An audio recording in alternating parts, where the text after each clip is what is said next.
Galera, bom dia, boa tarde, boa noite, boa madrugada. Meu nome é Sidney Martins, professor de língua portuguesa aqui do LAC Concursos, o maior site de videoaulas do Brasil, quiçá das Américas. Então vamos parar de enrolação, vamos direto ao ponto. Hoje, a nossa primeira aula, nós vamos trabalhar a parte de classes gramaticais. Qual é o intuito? O intuito é o seguinte: em toda prova de concurso público, você tem normalmente 40%, 30% de análise textual e 60% ou 70% de análise gramatical.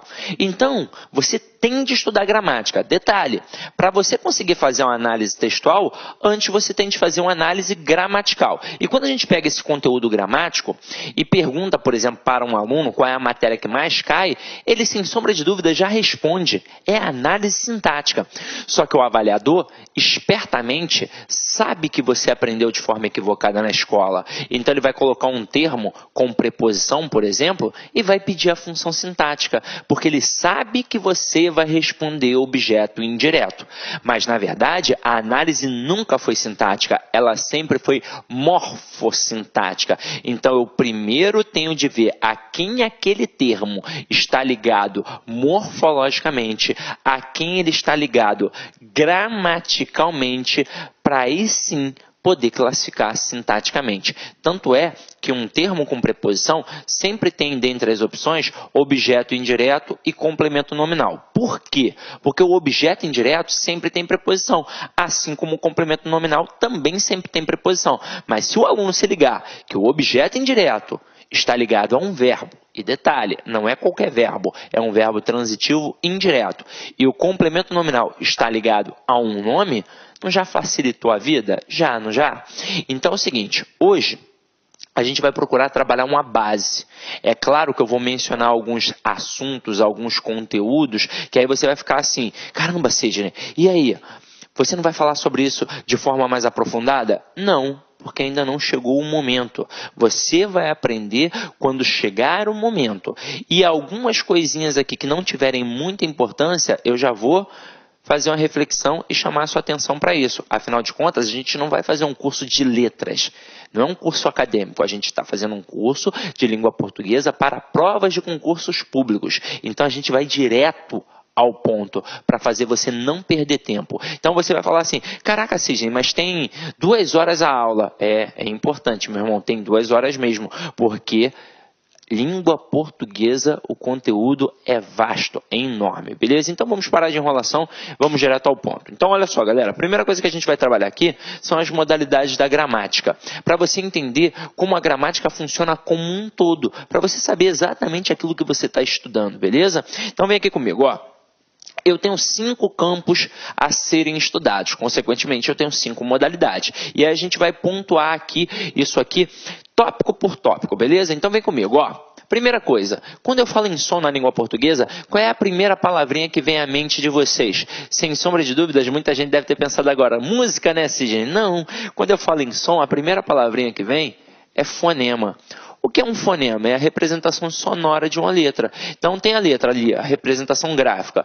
O som que ela propicia é o fonema. E para estudar isso daqui, nós temos a fonética.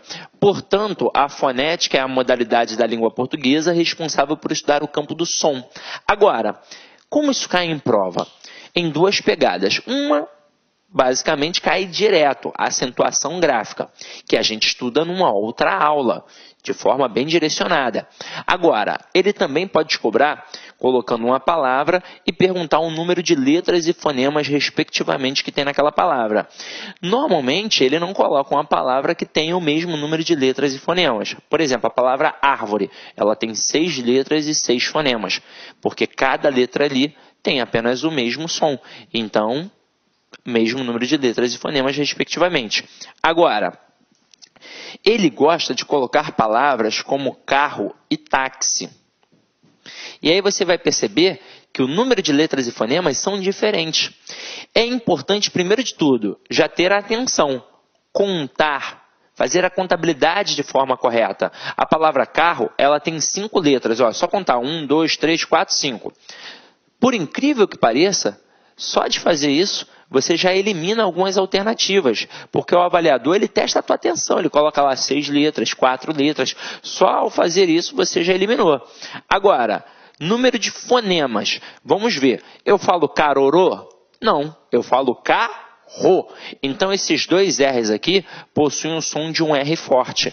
Quando isso acontece na língua portuguesa, a gente chama esse processo de dígrafo. Ou seja, quando eu tenho dois elementos, duas letras, com apenas um som. Então, eu chamo de dígrafo. Então, aqui eu tenho 5 letras e 4 fonemas, porque eu tenho 4 sons.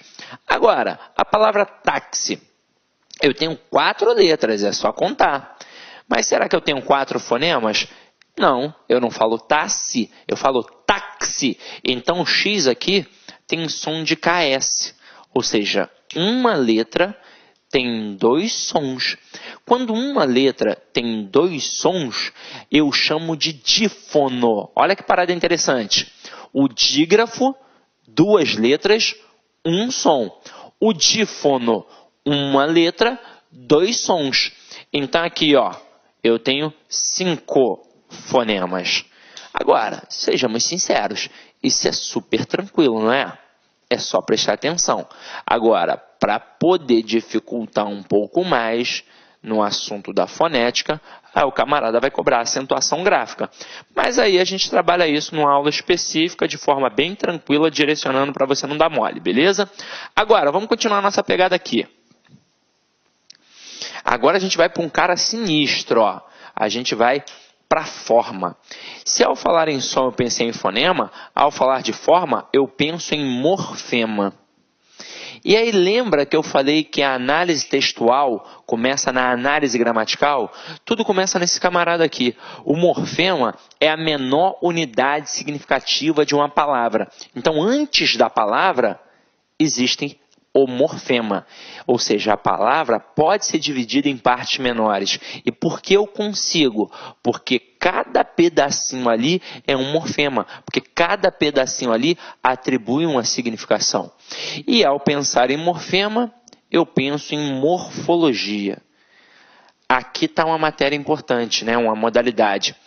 A morfologia, ela é responsável por estudar o campo da forma.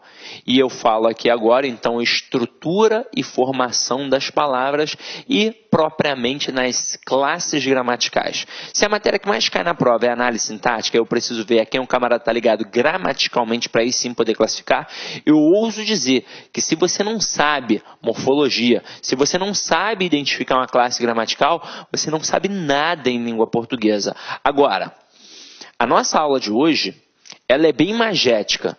Eu não vou fazer como você aprendeu na escola. Eu não vou trabalhar classe por classe. Eu, na verdade, vou pegar todas as classes e vou mostrar como elas se relacionam entre si, para você entender o processo não só morfológico, mas também sintático. Essa relação que elas possuem entre elas, beleza? Então, vamos lá. Então, a próxima é o campo do estilo. E ao falar em estilo, eu penso em estilística. Galera, aqui, ó, a gente não estuda a fundo no concurso público. Assim como, com certeza, você não estudou a fundo na escola. Só estuda estilística a fundo quem faz uma excelente faculdade de letras ou então excelente faculdade de direito na parte da oratória. Porque a estilística é a modalidade que funciona como elo entre a gramática e a literatura. Então, tudo que tem de paralelismo, tudo que tem de figura de linguagem, está aqui. Aí você vai falar assim para mim, ué, então eu já estudei, porque eu já estudei figura de linguagem. Em provas caem no máximo umas 10. Tem mais de 300 figuras de linguagem. Então, com certeza você não estudou tudo. Ah, Sidney, mas e aí, como é que fica? O conhecimento básico que a gente precisa daqui, do campo da estilística, a gente joga para cá, ó, para o campo do significado. E isso aqui é importante realmente para a gente. Ó. Quando eu falo em significado, eu penso em ideia, eu penso em sentido. Então, eu vou colocar aqui a palavrinha sema, que me remete à semântica. Como assim, Sidney, sema? Sema significa ideia. Só para citar como exemplo, a palavra semáforo, né, o famoso sinal de trânsito, sema é ideia e foro é levar, ou seja, significa levar uma ideia. Mas como assim? Que ideia? Ora, se está verde eu sigo, se está amarelo eu tenho atenção, se está vermelho eu paro. Então, a modalidade da semântica é muito importante para quem está fazendo prova de concurso público, até mesmo porque aqui aqui, ó, está diretamente ligado a um conteúdo que está no teu edital, que é a compreensão e interpretação de textos. A gente tem uma aula só para isso, mas eu já vou adiantar para você, não é a mesma coisa. Quando eu falo em compreensão, é aquilo que está dentro do texto. O comando da questão é, segundo o texto, de acordo com o texto, simplesmente no texto. Quando eu falo em interpretação, o bicho pega, porque vai além do texto. Então, o comando muda também. Agora passa a ser infere-se que, deduz-se que, analisa-se que, e por aí vai. Então, na aula de interpretação, eu vou mostrar a vocês as diferenças básicas de compreensão e interpretação. Até mesmo porque, para fazer uma questão de compreensão, qualquer um que está agora assistindo a esta aula consegue fazer. Afinal de contas, basta ser alfabetizado, porque a resposta está dentro do texto. É só ter calma e atenção. Agora, quando eu falo em interpretação, aí o bicho pega, né? Porque vai exigir conhecimento de mundo. Quanto maior o teu conhecimento de mundo, maior a tua capacidade interpretativa. Então, tem sim de ter lido bons livros, de ter visto bons filmes, de ter escutado boa música, idade conta, viagens conta, tudo isso vai contar. Aí você vai falar, pô, então tô ferrado, porque eu só vejo Sessão da Tarde, escuto a Anitta, mas para sua sorte, as questões de concurso são, na maioria das vezes, de compreensão. E quando são de interpretação, são questões muito tranquilas, que você vai ter assim, com certeza, o texto ainda como base. Então, se você trabalhar estratégias que a gente ensina aqui, com certeza vai dar certo. Só que ainda não é um momento, né? É para a aula de compreensão e de interpretação. Só chamei a atenção para a importância desta modalidade. Agora, e quando eu falo em relacionamento? Eu penso automaticamente em função sintática. E ao pensar em função sintática, eu penso em sintaxe. E é sintaxe mesmo, tá, galera? Com som de 2 S's, porque é um termo que já existia antes de vir para a gramática. É um termo militarizado. Quem é militar da antiga, com certeza vai lembrar. A sintaxe é a reunião de grupamento. Ou seja, era um momento em que a galera definia quem ia cuidar do material bélico, quem ia cuidar da arrumação, quem ia cuidar da limpeza, quem ia cuidar da cozinha. Então, reunião é ou não é um intervalo de tempo para as pessoas se relacionarem? Então, nada mais justo que chamar de sintaxe a modalidade que estuda o campo do relacionamento. E por que o campo do relacionamento? Porque eu nunca classifico sintaticamente. Eu sempre vejo a quem o camarada está ligado morfologicamente, a quem ele está relacionado morfologicamente, para aí sim poder classificar sintaticamente. Então, galera, definição agora. Dessas 5 modalidades, 3 são extremamente importantes para nós. Primeira, morfologia. É a base da gramática. Se eu não sei morfologia, eu não sei nada. Ah, sim, eu pensei que fosse a fonética. Não, não é. A fonética é muito importante quando você é criança, que você ainda precisa saber como pronunciar determinadas palavras. Tanto é que um estrangeiro, quando vem para o Brasil, ele tem de primeiro aprender fonética. Quando você vai aprender uma língua estrangeira, você tem de primeiro aprender fonética. Você não vai trabalhar a gramática da língua. Afinal de contas, se você ainda não sabe a pronúncia, de nada adianta apenas trabalhar a gramática da língua, né? A estrutura morfológica e sintática. Agora, para gente que já sabe pronunciar, o mais importante agora é a morfologia, porque fonética você já sabe. Essa é a verdade. Agora, passada a morfologia, a semântica também é muito importante. Afinal de contas, é a parte primordial da análise textual. E para finalizar aqui, ó, a sintaxe, que no final das contas é a matéria que mais cai na prova do concurso público. Detalhe, porque as 3 são importantes, não só para quem faz concurso público, mas quem estuda a língua portuguesa. As 3 caminham juntas sempre. E o camarada já pode te derrubar numa pegadinha só utilizando isso, ó. Quer ver?